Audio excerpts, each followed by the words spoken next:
When James Hilton wrote his famous novel, The Lost Horizon, people asked whether he had any particular city in mind. Hilton's answer was, well, if I had any place in mind, it had to be Weaverville, California. Like Shangri-La, Weaverville is nestled in the heart of the mountains. For those of you who haven't explored Northern California, Weaverville's on Highway 299, about 45 miles from Redding. It's a charming city, an old mining town named after a Mr. Weaver, who built a cabin there in 1851. If you visit Weaverville, you'll see 100-year-old locust trees lining Main Street. In autumn, they're covered with amber golden leaves. There's also a unique spiral staircase on Main Street and a wonderful old Chinese Joss temple. In 1857, a man named Wurzen found a rattlesnake in Weaverville that he trained to respond to music. Mr. Wurzen traveled all over California performing as a snake charmer. But speaking of rattlesnakes and charmers, the story I want to tell you is about a beautiful woman who lived in Weaverville. Now, as my grandmother used to say, beauty is as beauty does. If you believe that, the greedy and unscrupulous Isabel was no beauty. Our story starts in the mid-1880s with this charming young woman visiting the West from back east. She's riding in a stagecoach headed up to Weaverville, where she plans to visit her uncle. The stagecoach had left San Francisco a few days earlier, and so far Isabel had been the only passenger. The driver told her that in Shasta, when he stopped to change horses, he'd be picking up another passenger, one of Weaverville's leading citizens. "He's well-to-do, miss, if you know what I mean." Isabel did. "Is he married?" "No, miss. Henry Martin, he's what you might call a confirmed bachelor." Looking out the stagecoach window when they arrived in Shasta, Isabel saw an elderly man waiting in front of the hotel holding a small valise. He was quite a bit older than her, probably old enough to be her father. When Henry Martin entered the coach and turned to sit down, Isabel stood up to make room for him and slipped ever so accidentally, falling right into Mr. Martin's lap. She looked up at him with her big, beautiful eyes, her eyelashes fluttering up and down. Oh, my, she was so embarrassed. Now, it took 10 hours to travel from Shasta to Weaverville, and so Henry Martin had plenty of time to reassure and comfort the beautiful, flustered young woman. In Weaverville, Henry decided to give a dinner party in Isabel's honor, and that's when Isabel met John, Henry's brother. John was older than Henry and richer, and it was John who she ended up marrying. Now, one of the reasons John married was because he wanted a child, an heir, and it wasn't long before Isabel told the townfolk, "Isn't it wonderful? I'm going to have a baby." She told John, "I'd like to go back east to have my child. I know the doctor's there. At a time like this, a girl likes to be with her family."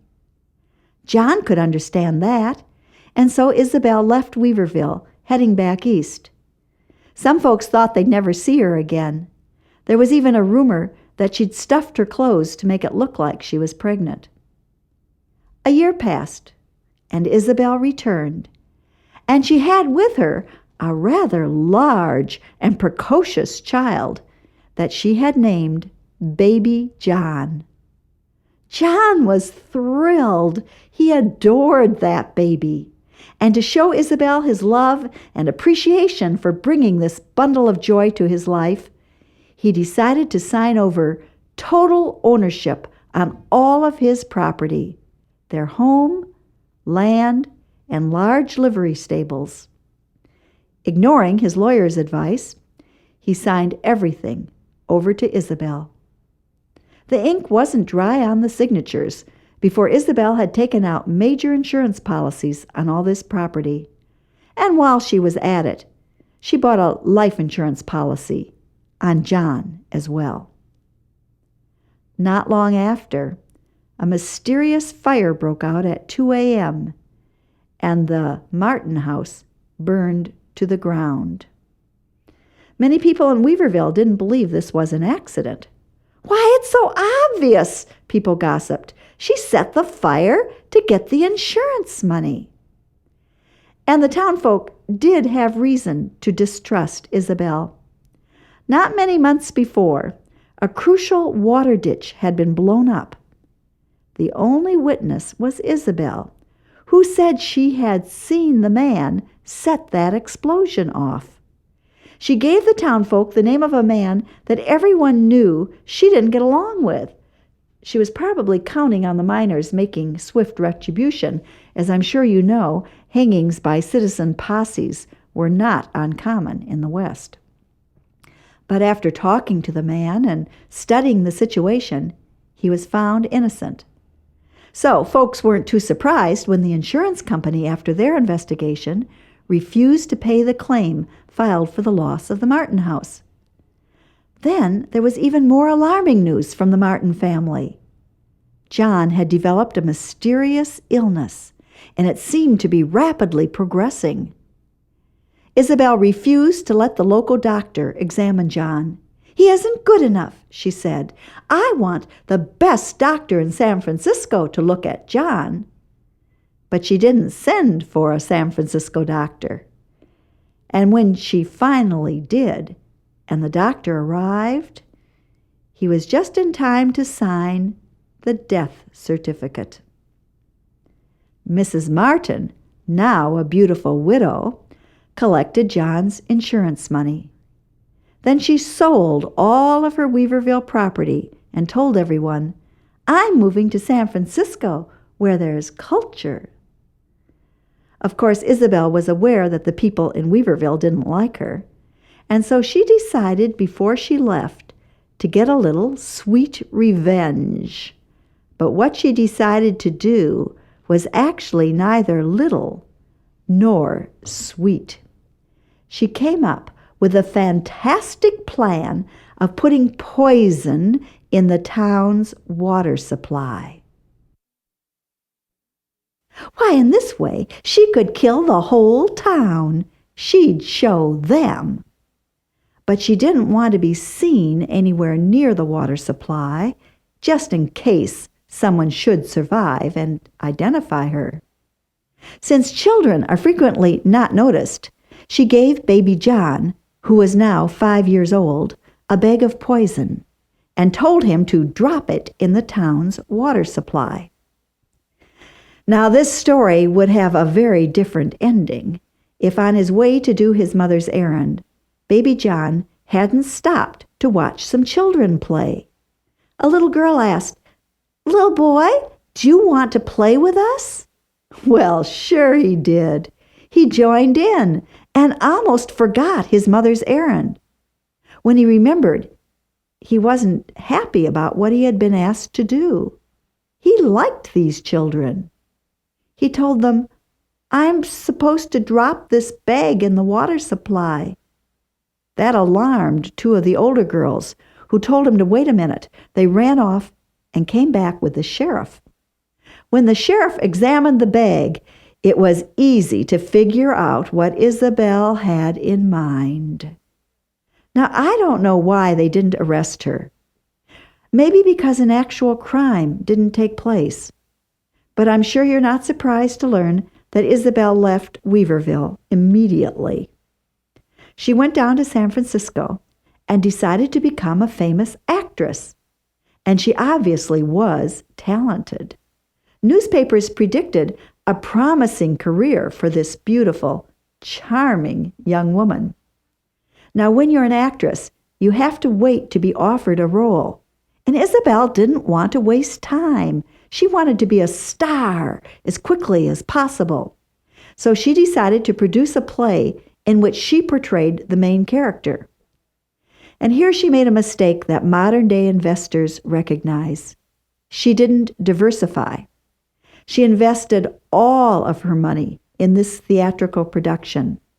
And for a variety of reasons, none of them actually her fault, the play flopped. As a result, Isabel was no longer a rich widow. Finding herself in desperate need of money, she persuaded a lawyer to sue the insurance company that had denied her claim, refusing to pay anything for the house that burned down back in Weaverville.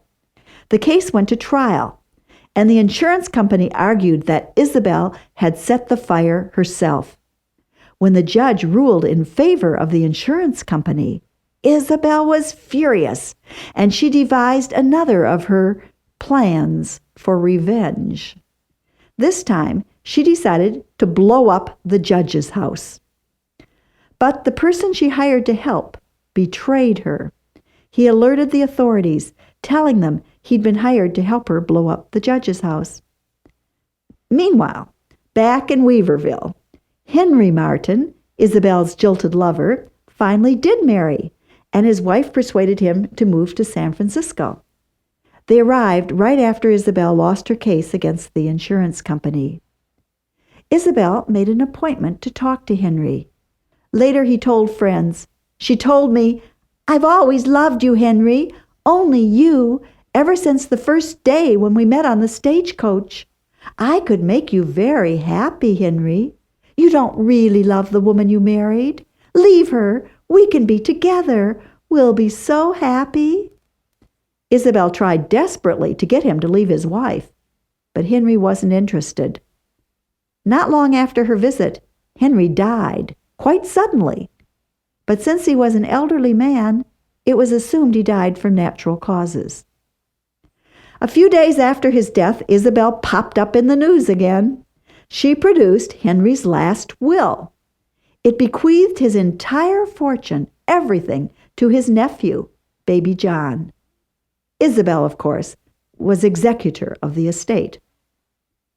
Well, as I'm sure you guessed, when the will was examined, it was found to be a forgery. But this made the citizens of San Francisco begin to wonder about what had been the cause of Henry's sudden death. There was a clamor to dig up his body for an autopsy. "She probably poisoned Henry Martin," folks said, "and we ought to go up to Weaverville and dig up John Martin's body, too." But before they had time to do anything, Isabel was arrested for trying to blow up the judge's house. She was convicted, sent to jail, and it was in prison that she spent the rest of her life. You might be interested to know that when he was an adult, baby John returned to live in Weaverville, where he opened a Chinese restaurant. Folks that remember him say he was well-liked, a good man, a respected citizen. They also said that physically he did not in the least resemble either Isabel or John Martin. So, was Isabel as beautiful as the reports say? Well, not if what my grandmother used to say is true. Beauty is as beauty does.